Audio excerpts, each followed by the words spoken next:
मारकुंदन आप लोग का स्वागत करते हैं न्यू लाइफ क्लासेस में। बाबू चलते हैं, आज फिजिक्स पढ़ा देते ना।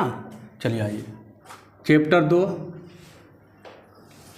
प्रकाश का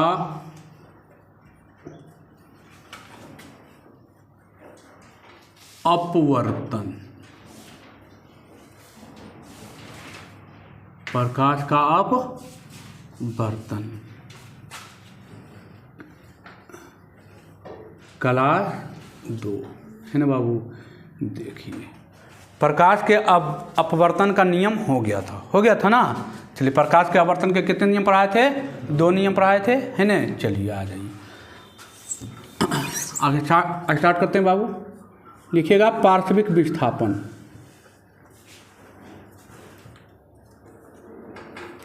पार्श्विक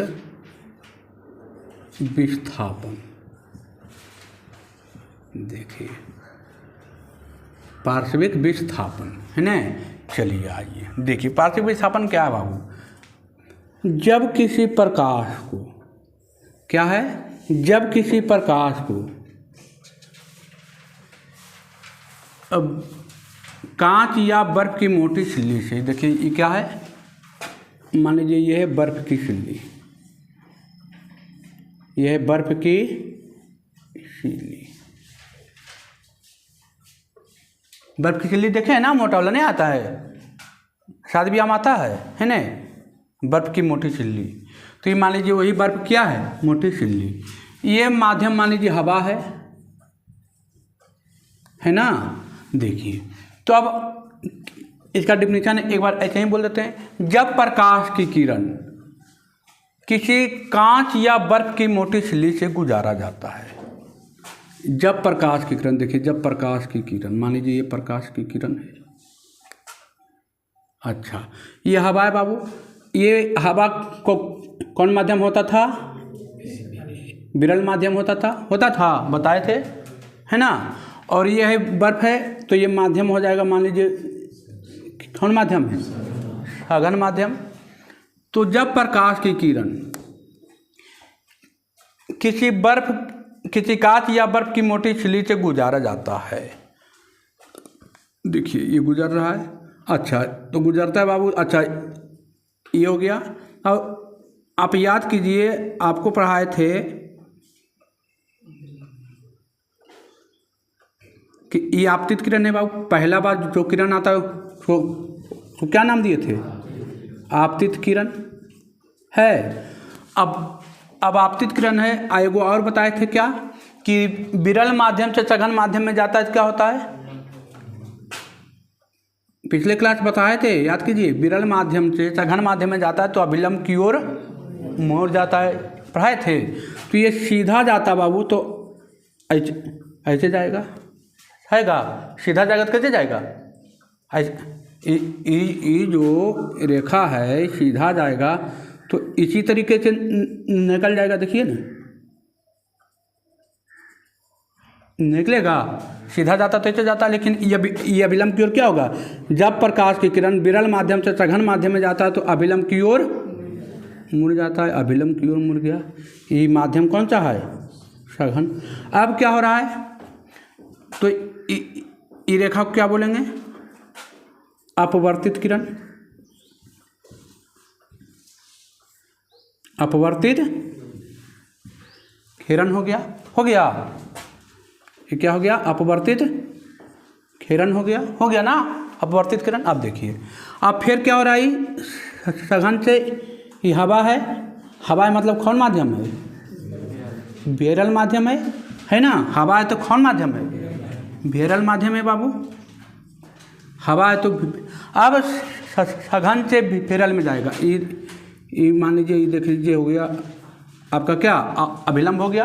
अब सघन माध्यम से विरल माध्यम में जाएगा तो क्या होता था? जब प्रकाश की किरण सघन माध्यम से विरल माध्यम में जाते तो अभिलंब से दूर हो जाती। देखिए, अब अभिलंब से दूर हो गया, हुआ दूर। ये सीधा कैसे निकलता? तो ऐसे निकलता ना। तो देखिए, अब एक बार डिफिनीशन बोलते हैं फिर से। जब प्रकाश की किरण किसी कांच या बर्फ की मोटी छिल्ली से, है ना, तो ये हम लिए बर्फ की छिल्ली लिए।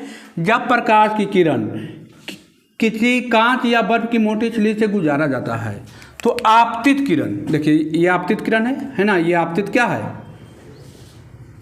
किरण है, और ये निर्गत किरण है। तीसरा किरण को क्या बोलते हैं, निर्गत किरण। ये क्या है बाबू, निर्गत किरण।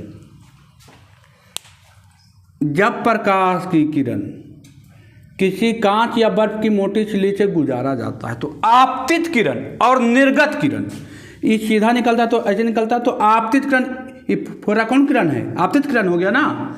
जब प्रकाश की किरण किसी कांच या बर्फ की मोटी झिल्ली से गुजारा जाता है, गुजार रहे हैं ना, गुजारा जाता है, तो आपतित किरण, देखिए आपतित किरण, ये आपतित किरण और निर्गत किरण के बीच की लंबवत दूरी, ये देखिए लंबवत दूरी, लंबवत दूरी को क्या बोलते हैं, पार्श्विक विस्थापन बोलते हैं। क्या कोई दिक्कत, फिर चाहे देखिए ये प्रकाश की अपवर्तन नहीं होता बाबू तो ये सीधा निकल जाता, प्रकाश का अपवर्तन नहीं होता तो क्या निकलता, ये तुम सीधा निकलता ना। लेकिन इसका अपवर्तन हुआ, इसका अपवर्तन कितने बार हुआ है, पार्थिव विस्थापन में कितना अपवर्तन हुआ है, देखिए एक अपवर्तन यहाँ हुआ है, एक अपवर्तन यहाँ हुआ है, 2 बार हुआ है अपवर्तन। एक बार अभिलंब की ओर आया था, एक बार अभिलंब से दूर गया था।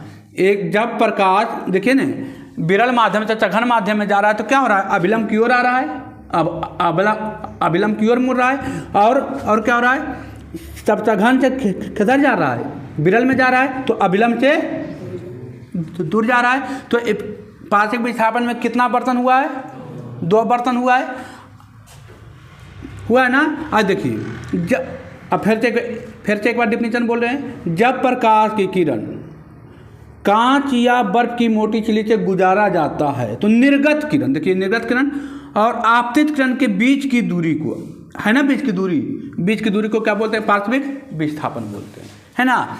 इलाइन का विस्थापन नहीं हुआ, इलाइन का विस्थापन देखिए तो हुआ, देखिए ये सीधा जाता तो ये लगता है, लेकिन इसका लाइन का विस्थापन देखिए कहाँ भाग गया, देखिए यही लाइन है, एक बार इधर आया फिर इधर मुड़ गया, मैंने यहाँ इतना दूरी से इसका पीछे हट गया, लाइन हटा ना पीछे, ये सीधा जाता है तो यही लाइन आता है यहाँ पर, लेकिन इसका विस्थापन हो गया ना, विस्थापन पीछे हट गया ना, तो ये हो गया, बीच की दूरी को क्या कहते हैं, पार्श्विक विस्थापन कहते हैं। कोई दिक्कत, फिगर पारिए और लिखिए जल्दी से।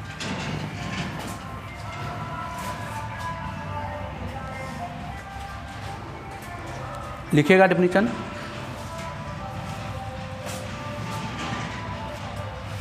नहीं जल्दी लिखिएगा,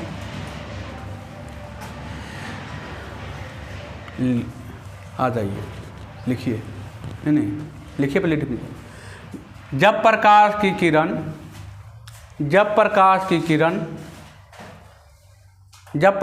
किरण को कांच या बर्फ की मोटी झिल्ली से गुजारा जाता है, जब प्रकाश की किरण को कांच या बर्फ की मोटी झिल्ली से गुजारा जाता है, जब प्रकाश की किरण को कांच या बर्फ की मोटी झिल्ली से गुजारा जाता है, लिखे, गुजारा जाता है, तब उसमें अपवर्तन के बाद जब किसी प्रकाश की किरण को किसी कांच या बर्फ की मोटी झिल्ली के गुजारा जाता है, तब अपवर्तन के बाद आपतित किरण देखिए आपतित किरण और निर्गत किरण के बीच की लंबवत दूरी को पार्श्विक विस्थापन कहते हैं। जब प्रकाश की किरण को किसी कांच या बर्फ की मोटी झिल्ली से गुजारा जाता है तो अपवर्तन के बाद आपतित किरण और निर्गत किरण के बीच की लंबवत दूरी को, आपतित किरण और निर्गत किरण के बीच की लंबवत दूरी को पार्श्विक विस्थापन कहते हैं। हो गया, पार्श्विक विस्थापन कहते हैं। चलिए लिखिए, हम मिटाते हैं बाबू, है ना।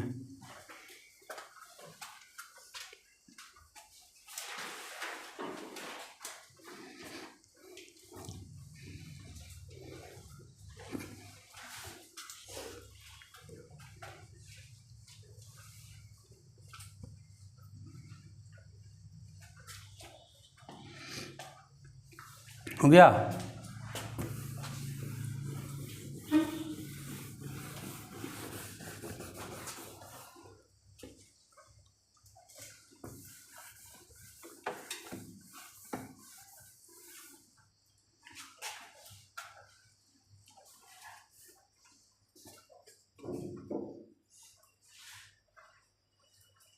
चलिए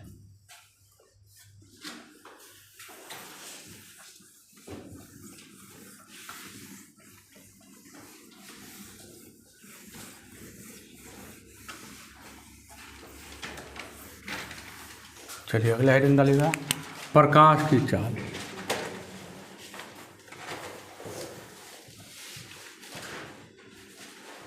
प्रकाश की चाल लिखिएगा बाबू। प्रकाश की चाल क्या होती है? तो देखिए माध्यम बहुत प्रकार का है, तो प्रकाश की चाल अलग अलग माध्यम में क्या होती है? अलग अलग होती है। लिखिएगा, प्रकाश की चाल विभिन्न माध्यम में अलग अलग होती है। प्रकाश की चाल विभिन्न माध्यम में अलग अलग होती है। जैसे बाबू प्रकाश की चाल विभिन्न माध्यम में अलग अलग होती है नहीं? तो लिखिएगा जैसे बाबू हवा में, देखिए हवा और निर्वात दोनों लमसम एक होता है, दोनों लमसम एक होता है। निर्वात में थोड़ा सा ज़्यादा होता है, हवा में थोड़ा सा कम।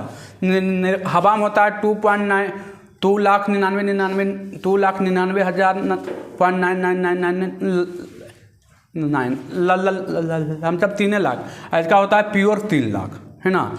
तो हवा या निर्वात में प्रकाश की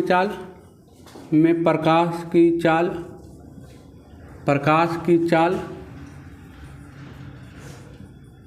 कितनी होती है बाबू? तो 3 लाख, है ना, 3 लाख लिखिए अच्छा से। क्या होती है? 3 लाख किलोमीटर पर सेकेंड। अच्छा, पानी में कितना होता है बाबू? पानी में प्रकाश की चाल कितनी होती है? पानी में प्रकाश की चाल कितना होता है? तो पानी में कितना होता है बाबू? तो पानी में होता है आपका 2,25,000 किलोमीटर पर सेकेंड। अच्छा, कांच में कितना होता है बाबू? कांच में प्रकाश की चाल कितनी होती है? तो 2 लाख। कितनी होती है? 2 लाख किलोमीटर पर सेकेंड। ये याद होना चाहिए बाबू, ये तीनों याद होना चाहिए, तीनों बहुत इंपॉर्टेंट है, बहुत बार पूछा है ये, है ना। प्रकाश की चाल हवा में कितना होता है? 3 लाख किलोमीटर पर सेकेंड होता है। पानी में कितना होता है? 2,25,000 किलोमीटर होता है पर सेकेंड। कांच में कितना होता है? 2 लाख किलोमीटर पर सेकेंड होता है। चलिए जा रहे, है ना। चलिए आ जाइए, हो गया हैं। प्रकाश की चाल अलग अलग माध्यम में क्या होती है? अलग अलग होती है। प्रकाश की हवा और निर्वात में प्रकाश की चाल मान के चलिए कितना होता है?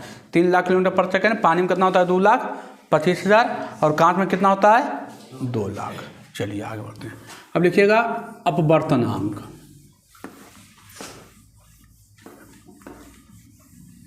चलिए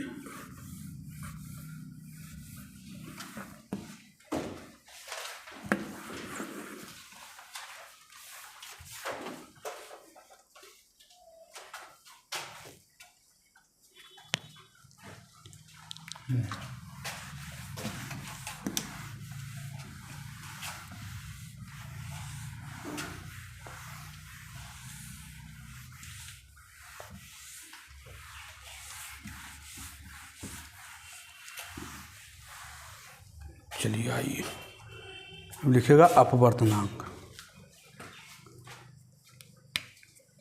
देखिए अपवर्तनांक,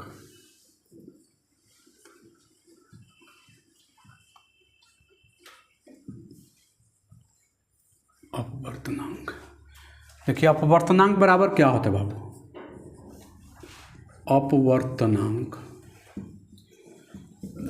अपवर्तनांक बराबर क्या होता है? तो देखिए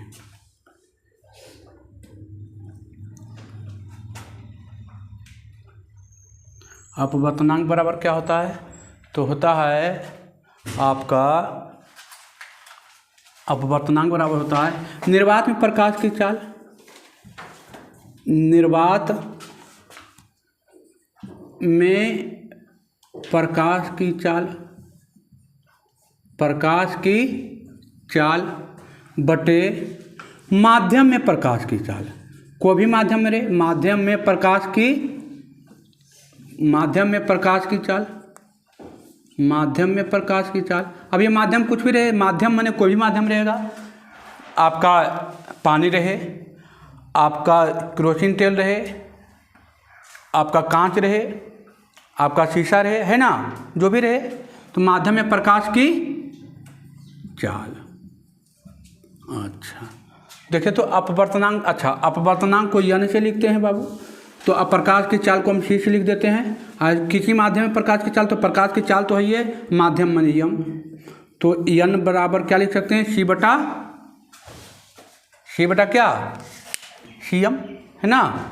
चलिए, सी मतलब हो गया निर्वात में प्रकाश की चाल, और ये हो गया प्रकाश की चाल मतलब सी, और माध्यम मतलब यम, है ना। चलिए देखिए, तो अब इसका डिफिनेशन, अच्छा और एक पॉइंट और इसमें आइए। अच्छा देखिए, तो किसी माध्यम में प्रकाश की चाल, तो प्रकाश की चाल किलोमीटर, इसका जो एसआई मात्रा का आएगा वो क्या आएगा, देखिएगा दोनों में आया था किलोमीटर। जैसे देखिए, हम एग्जाम्पल से आपको समझाते हैं।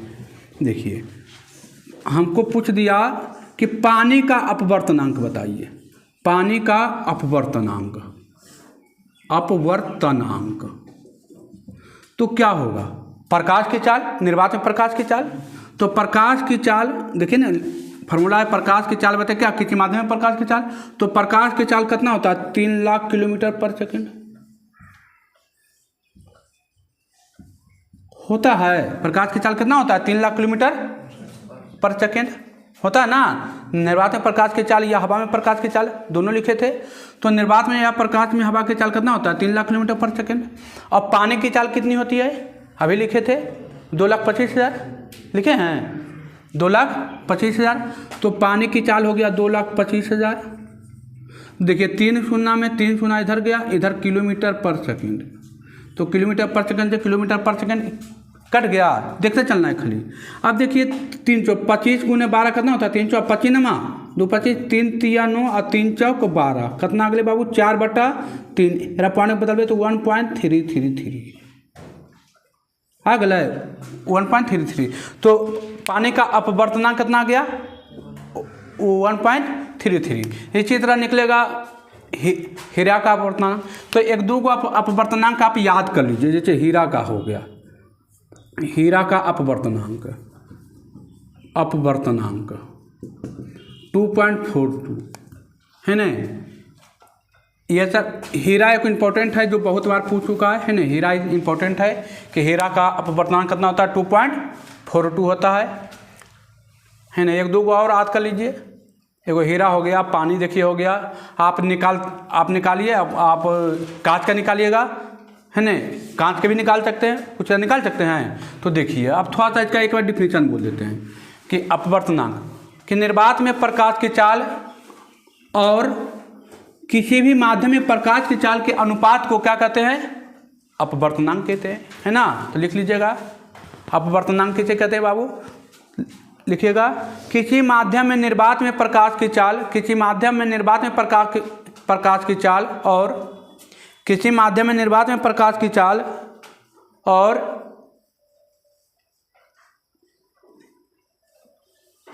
किसी माध्यम में प्रकाश की चाल, किसी माध्यम में प्रकाश की चाल के अनुपात को अपवर्तनांक कहते हैं, है ना।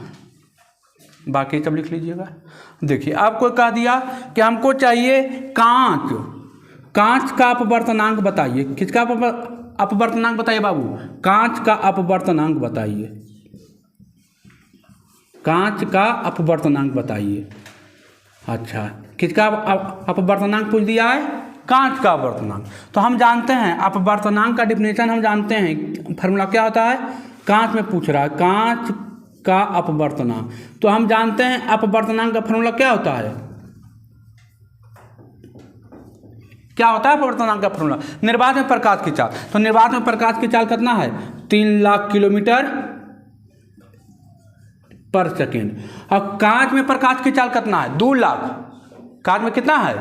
2 लाख। हम 3 को बोले, याद रखना है। पानी में बताए थे या हवा में बताए थे? पानी में बताए थे या निर्वात में 3 लाख किलोमीटर पर सेकेंड।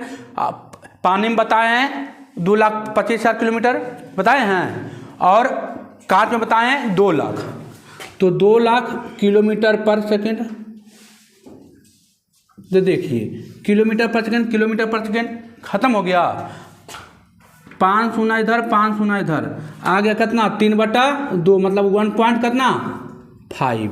कितना आ गया? आप पूछेगा कांच का अपवर्तनांक कितना है? वो 1.5। तो देखिए हमने 3 को निकाल, एगो हीरा, कांच और पानी, ये 3 को ज़्यादा पूछता है कि तीनों का डायरेक्ट ऑब्जेक्टिव में आ जाएगा। कांच का अपवर्तनांक कितना होता है? तो 1 पॉइंट कितना? 5। हीरा का अपवर्तनांक कितना? 2.42। पानी का अपवर्तनांक 1.33 है ना। तो ये 3 को ज़्यादा पूछता है, तीनों याद कीजिएगा। अच्छा, एक पॉइंट और, एक बार और ऑब्जेक्टिव यहाँ पूछ चुका है कि अपवर्तनांक का इकाई क्या होता है, मात्रक क्या होता है। तो मात्रक तो देखिए कट गया, दोनों कट गया ना, कुछ नहीं बचा, केवल कुछ बचा, 1.5 बचा। तो आगे पीछे कुछ बचा है ना, बचा। किलोमीटर भी कट गया, किलोमीटर सेकंड भी कट गया, और सेकंड भी कट गया, कुछ नहीं बचा। तो इसका जो इकाई होता है, इसका जो इकाई मात्रक क्या होता है? इकाई विहीन होता है। क्या होता है? इसका इकाई मात्रक नहीं होता है, इकाई विहीन होता है। इसका एसआई मात्रक, इसका एसआई मात्रक इकाई विहीन होता है, इकाई विहीन होता है, इकाई विहीन होता है। मतलब इसका एसआई मात्रक नहीं होता है ना। इसका एसआई मात्रक क्या होता है? नहीं होता है। ये अपवर्तनांक को निरपेक्ष अपवर्तनांक भी कहते हैं, निरपेक्ष अपवर्तनांक भी कहते हैं, निरपेक्ष अपवर्तनांक है ना, निरपेक्ष अपवर्तनांक भी कहते हैं कभी कभी इसको। चलिए, तुमको दिक्कत एक बार फिर चाहिए, एक बार फिर आ जाइए। अपवर्तनांक, अपवर्तनांक किसे कहते हैं बाबू? तो किसी